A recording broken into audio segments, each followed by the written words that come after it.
Boa noite a todos e todas. É um grande prazer. Todas, es un gran placer estar con ustedes en esta noche. Conforme mi presentación, soy Karen Colares, soy teóloga y pesquisadora, y teniendo en vista el ámbito de lo que he hecho, de mis tesis, busco la intersección entre la hermenéutica y esas cuestiones de género. Mi habla va a ser justamente en esa dirección, de atentar sobre la Biblia, el patriarcado y la iglesia, dentro de aquello que estamos considerando ahí como nuevas eclesiologías y misiologías.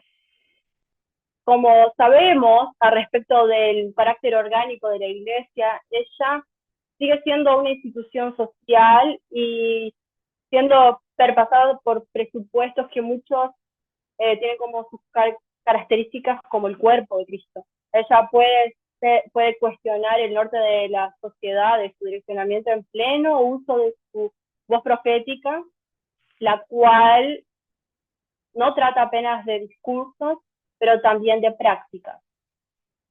En el tanto, sabemos también que la Iglesia, y hablamos de forma general, sabiendo que existen muchas, en muchos momentos esta Iglesia se constituye como una institución que reintegra los patrones sociales dudosos, se torna cómplice de aquella estructura que tradicionalmente nos hemos llamado como pecado. El ejercicio del poder es una faceta innegable de la condición de una comunidad de fe local, y es al respecto de este poder que quiero hablar esta noche. Ese ejercicio de poder tenido como pecado puede ser nominado de manera más específica como patriarcado. Y en el escenario emergente, en toda la Biblia, o sea, en los escenarios emergentes, en varios lugares, en toda la Biblia, o sea, en la sociedad mediterránea del antiguo Oriente Próximo, vemos que el poder circulaba primordialmente entre los hombres. La organización social de esa sociedad bíblica estaba centrada en la figura masculina, y es evidente que una serie de desdobramientos es advinda de esa información, de este componente. Entonces, pero aunque el patriarcado sea, como apuntado, muy anterior a nosotros, es una realidad persistente que sigue haciendo adaptaciones, tornándose sustancialmente capitalista. Obviamente hay contrastes brutales entre antes la sociedad bíblica, teníamos por ejemplo sociedades eminentemente agrarias, colectivistas, y con gran valorización de las relaciones de parentesco. Hoy, nuestra sociedad postindustriales, tenemos una, con una, tenemos una formación más individualista con gran formación social, que va a tener ese elemento de parentesco como algo secundario. No se refiere como a la identidad de los sujetos. Decir que hablar del patriarcado en el contexto bíblico y en nuestro contexto contemporáneo es aún más aprofundado por el modelo de interpretación que sigue masivo en América Latina, y hablo a partir de Brasil. Aquí el fundamentalismo, que es esencialmente una reacción al liberalismo teológico, se torna paulatinamente un modo de aproximación de las escrituras. Y el modo de aproximación las escrituras hablan como un surto de dictado verbal. En el decorrer de la historia, vemos que esto pasó a referenciar una hermenéutica, aunque el fundamentalismo no se vea como una lectura entre otras, pero como un acceso directo al texto bíblico. Y remeter a la moldura de interpretación fundamentalista es de vital importancia para el tratamiento de nuestra temática: Biblia, patriarcado y iglesia. teniendo en vista que nosotros refletimos las voces de eclesiología y misiología. Remeter a esa moldura de interpretación es reconocer un modo como las comunidades tratan de formatarse en nuestra sociedad. Es reconocer las características que acompañan el fundamentalismo bíblico-teológico y aceptar el dogmatismo y el legalismo. Estas propiedades van a configurar varias de nuestras iglesias presentes en Brasil y en América Latina.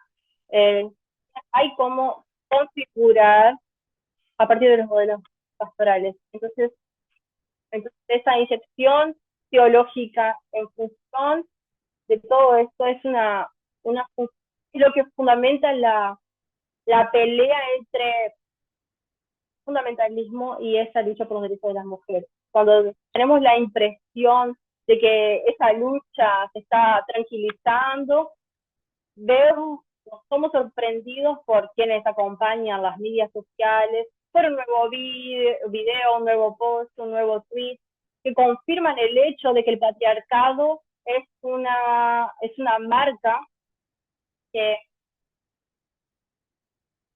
sigue en nuestra sociedad y en nuestra cristología. A partir de una lectura fundamentalista, el patriarcado presenta las culturas que se constituyeron como paño de fondo de Cristo. El patriarcalismo deja de ser una conducta contingencial y dudosa, digna de evaluación crítica, para tornarse un paradigma a ser repetido. En esa perspectiva, conductas sexistas no están encaradas como fruto de un contingimiento cultural, pero como un texto inerrante y normativo, delante de los cuales los contextos de la persona lectora van a ser completamente desconsiderados.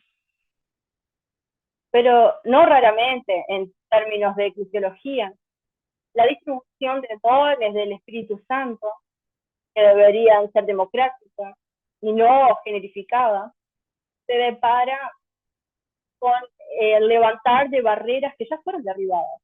La jerarquía de los papeles sexuales emerge de tal modo, de tal naturalizada, que cualquier cuestionamiento de esos papeles sexuales es reputada como si fuera una rebelión.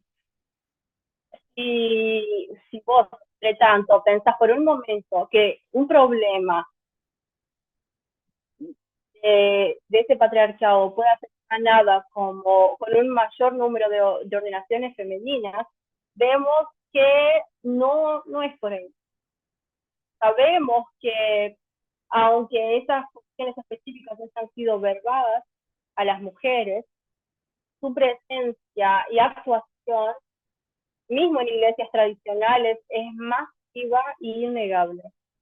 Y esto por sí solo no significa derrocada del sexismo. Mirar esas funciones que fueron atribuidas es darse cuenta de cómo esas cuestiones de género están presentes aún hoy en ese campo social. Consecuentemente, esta representatividad de formas eclesiales destinadas a las mujeres son aquellas que repiten en mayor o menor escala el supuesto instinto materno. Infelizmente, se imagina que pura y simplemente destinar en las mujeres papeles ministeriales es suficiente para combatir el pecado sexual del patriarcal. Pero las funciones conferidas acaban reintegrando los papeles tradicionales presentes en la cultura más amplia, presentes también en las culturas de las sociedades bíblicas. Y un punto no es el de la maternidad. La distribución de tareas de las mujeres se van a orientar por la presencia de la aptitud, de lo que tienen de bueno para hacer ahí, que es su aptidón. Entonces, las mujeres tienden a ser contadas como aquellas que tienen que ejercer actividades domésticas en nuestra comunidad, desde la cocina hasta el cuidado con los niños. El movimiento neopentecostal con su modelo organizacional oportunizó la cuestión de mujeres en casos eclesiásticos que en otro momento eran ideales. Pero a lo contrario de lo que podemos imaginar, el pastoreo femenino no es capaz de por sí solo de promover de manera automática todas las correcciones referentes a la injusticia de género en los ambientes eclesiásticos. Aún en lugares donde el protagonismo femenino es permitido y incentivado, es común la ocurrencia de aquello que la mujer denominó de violencia simbólica, actos discriminativos de naturaleza que es vista de manera silenciosa. Generalmente el hombre no puede hacer tareas que son consideradas inferiores o de menor valor, porque manchan de cierta forma su noble constitución masculina. Obviamente, la dinámica de atribución de diferentes pesos a la actividad de igual carácter se hará presente en el servicio pastoral, haciendo con que las mujeres evidencien constantes cuestionamientos de la veracidad de esas ordenanzas por ellas ministradas como bautismo, casamientos, presentaciones. Farías, al analizar esta pesquisa biológica en la Convención Bautista sobre las Mujeres, constató que la humildad tiende a ser una retórica recurrente cuando las mujeres están en ejercicio de sus funciones eclesiásticas. Tal artificio tiene en vista que ellas no soportan ser reconocidas, lograr tener esa visibilidad y ese espacio para hablar. Tiene que estar en un espacio de submisión donde son motivadas a estar quietas como una notoria dignidad, lo que nuevamente nos remete a lo que es fundamental de todas estas controversias, su carácter antropológico. Es muy útil a todos aquellos que desean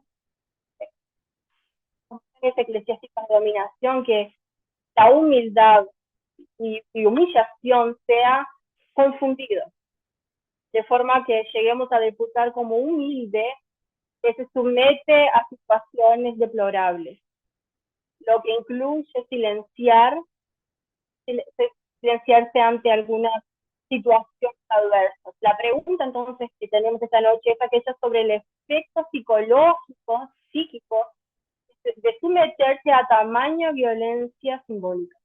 Notoriamente, la fuerza de esa cultura hará con que aún ante esa inevitable vocación haya gran duda sobre la legitimidad de su ejercicio. La condición femenina, fida de la honra atribuida a la masculinidad, servirá en otros momentos como motivo para hablar mal, como la menstruación, la TPM. Entonces esos fueron elementos levantados en otros momentos para no apoyar la posición de mujeres en la iglesia. Sobre eso, Bourdieu afirma que es común recibir mujeres en su feminilidad, guiando la atención para trazos corporales y mismo utilizando de términos familiares y formales para referirse a eso. El reduccionismo del horizonte femenino puede ser afectado también en los asuntos que en general procuran ambientar esta literatura como consejeras y pastoras, un ministerio poco variado que desea afirmar la innata pobreza del universo, ¿no? Innata pobreza del universo femenino. En cuanto en realidad, históricamente, ahí está construyendo y discutiendo la representación en una determinada comunidad de fe pasa a ser vital en esto. casos de modelos pastorales, preguntarnos sobre cómo se orienta la práctica pastoral de tales liderazgos en lo que se refiere a la justicia de género. Los varios conceptos teológicos no son presentados de modo desencarnado. Los recortes de género, localización social, raza, generación, entre otros, también terminantes en la manera como cada uno vivencia esas son. Cuando demandamos una nueva interpretación de textos que se usan sobre esta cuestión del pastoreo, es una tarea empeñada, es la concretud de muchas vivencias de una comunidad de fe que pierde la reflexión de aproximación inyectadas y de esa forma tiene la reflexión de nosotros mismos. El camino para el final, siendo que la manera repetición de textos, como decir, está escrito, abarca de eso todo lo que tiene que ser dicho, que en nuestro contexto en el que estamos inseridos, y consecuentemente todos sus avances éticos y morales, si nuestro entorno es capaz de reconocer la arbitrariedad en determinadas conductas, cuanto más el electo cristiano precisa conducirse para ese aprovisionamiento cultural y ético. Y no solamente las mujeres son las que pierden cuando no conducimos prácticas de igualdad. Ese dualismo antropológico que marca nuestras percepciones sobre hombres y mujeres es responsable por una profunda carencia de intimidad, de diálogo y humanización plena que está a base de los variados conflictos que nosotros tratamos en nuestra ministerio pastoral. Todo eso es parte virtuosa, volumosa, de nuestra ineficacia, en una perspectiva eclesiológica y misiológica que pueda constituirse de forma ética frente al final de los tiempos. De esa forma, pensar y combatir el patriarcado es asegurar la relevante proclamación del reino de Dios, que es subverte poderes para dignificar personas, todas las personas. Gracias.